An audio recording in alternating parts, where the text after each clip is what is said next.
एक अभिनेत्री जो कभी बड़े पर्दे पर चमकती थी, एक नेता जो ममता बनर्जी की सबसे भरोसेमंद चेहरों में से एक थी, और एक रात जब उसने वो काम किया जिसकी किसी ने कल्पना नहीं की थी।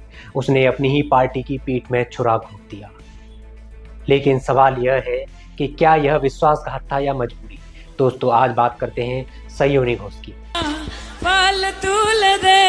माझी हला कृष्णा ছেড়ে দে নৌকায় আমি যাব মদিনা।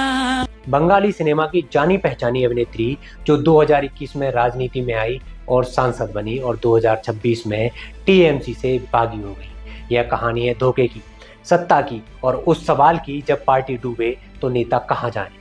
तो सबसे पहले जानते हैं कि आखिर कौन है सयोनी घोष। सयोनी घोष का जन्म 27 जनवरी 1993 को हुआ। वे बंगाली फिल्म और टेलीविजन की जानी मानी अभिनेत्री और गायिका हैं। कानामाची और राज कहनी जैसी फिल्मों में उन्होंने बड़े रोल निभाए। उन्होंने 24 फरवरी 2021 को टीएमसी ज्वाइन की और जादवपुर लोकसभा सीट से सांसद बनी। ग्लैमर से राजनीति का सफर लोगों को खूब पसंद आया। ममता बनर्जी का भरोसा मिला, सब कुछ ठीक लग रहा था। लेकिन फिर आया वो तूफान जिसने टीएमसी की नींव हिला दी, द रेबेलिएशन नाइट। जून 2026 में टीएमसी की भारी चुनावी हार के बाद करीब 20 सांसदों ने पार्टी से बगावत का ऐलान कर दिया, जिसमें सयोनी घोष, यूसुफ पठान, शत्रुघ्न सिन्हा, माला रॉय, दीपक अधिकारी जैसे बड़े नाम शामिल थे। बागी नेताओं ने दिल्ली में केंद्रीय मंत्री भूपेंद्र यादव के घर बैठक की। इस बैठक में बीजेपी सांसद निशिकांत दुबे भी मौजूद थे। इसके तुरंत बाद सभी सांसद लोकसभा स्पीकर ओम बिरला के घर पहुंचे। यह कोई सामान्य मुलाकात नहीं थी, यह एक नई राजनीति का जन्म था। सबको लग रहा था ये सब बीजेपी ज्वाइन करेंगे, लेकिन नहीं।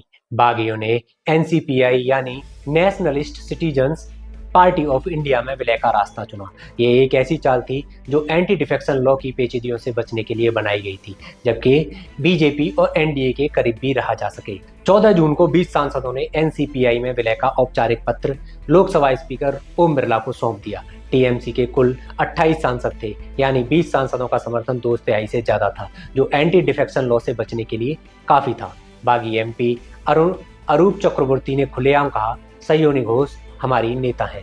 यानी इस पूरी बगावत में सयोनी घोष बड़ा चेहरा बनकर सामने आई। इसके बाद ममता बनर्जी ने भी उन पर पलटवार किया। टीएमसी एमएलए कुणाल घोष ने कहा, जो लोग ममता के चेहरे पर वोट मांगते थे, बीजेपी के खिलाफ भाषण देते थे, अब सत्ता के लिए उनके पास जा रहे हैं। यह हर उस वोटर के साथ धोखा है जिन्होंने इन्हें चुना है। कपिल सिब्बल जैसे बड़े कानूनी विशेषज्ञों ने भी इसे संवैधानिक रूप से न टिकने वाला बताया।